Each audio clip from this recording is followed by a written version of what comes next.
ಎಲ್ಲರಿಗೂ ನಮಸ್ಕಾರ. ನಾನು ಶ್ರೀಮತಿ ಮಮತಾ ವಿನೋದ್ ಅಂಟೀನ್. ನಾನು ಪಕ್ಕಾ ಉತ್ತರ ಕರ್ನಾಟಕದ ಜವಾರಿ ಹೆಣ್ಮಗಳು.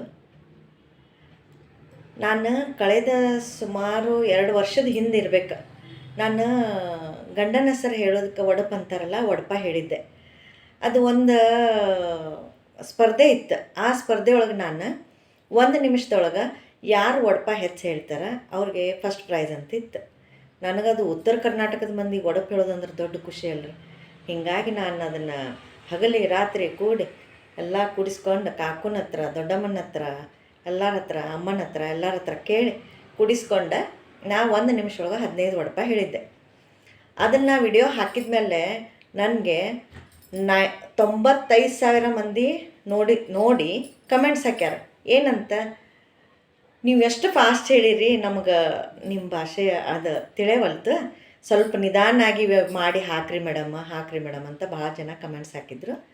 ನನಗೆ ಸಮಯದ ಅಭಾವದಿಂದ ವಿಡಿಯೋ ಮಾಡೋಕ್ಕಾಗಿರಲಿಲ್ಲ. ಅದಕ್ಕೆ ಈಗ ಶ್ರಾವಣ ಬಂತು ನೋಡ್ರಿ. ಶ್ರಾವಣ ಬಂದರೆ ಹೆಣ್ಮಕ್ಳಿಗೆ ದೊಡ್ಡ ಹಬ್ಬ.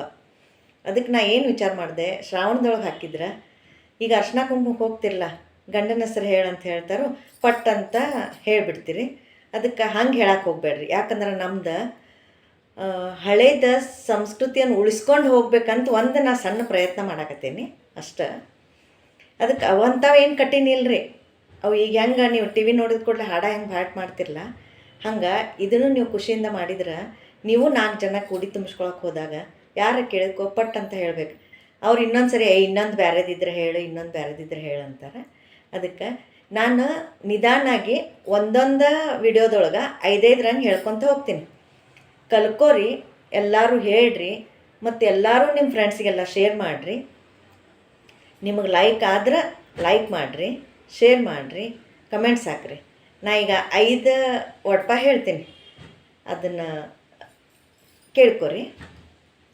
ಮೊದಲನೇದು, ಲಕ್ಷ್ಮಿ ಇರುವುದು ಕಮಲದಲ್ಲಿ, ಕಮಲ ಇರುವುದು ಸರೋವರದಲ್ಲಿ, ವಿನೋದವರ ತೇಜ ಇರುವುದು ನನ್ನ ಕುಂಕುಮದಲ್ಲಿ. ಅತ್ತಿ ಹೆಸರು ಅತ್ತಿ ಹೂ, ಮಾವನ ಹೆಸರು ಮಲ್ಲಿಗೆ ಹೂ, ನನ್ನ ಹೆಸರು ಸುಗಂಧಿ ಹೂ, ಸುಗಂಧಿ ಹೂ ಜೊತೆ ಸುಖದಿಂದ ಅದಾನ ವಿನೋದ. ಬಾಲ್ಯಾರ ಹಾಕೋದ ಅಂದದ ಹೆರಳ, ವಿನೋದವರ ಪಾದವ ನನಗೆ ವಜ್ರದ ಹರಳ. ಕಣ್ಣಿಗೆ ಕಪ್ಪಾಸೆ, ಹೆಣ್ಣಿಗೆ ತವರಾಸೆ, ನಮ್ಮ ವಿನೋದ್ಗೆ ನನ್ನ ಆಸೆ. ಹಸಿರಂಗಿ ಹವಾಲ್ದಾರ, ಕರಿ ಅಂಗಿ ಕಾರ್ಕುನ, ಕಚೇರಿ ಹಾಕೊಂಡು ಕಾರವಾರ ಮಾಡ್ತಾರೆ ವಿನೋದ್.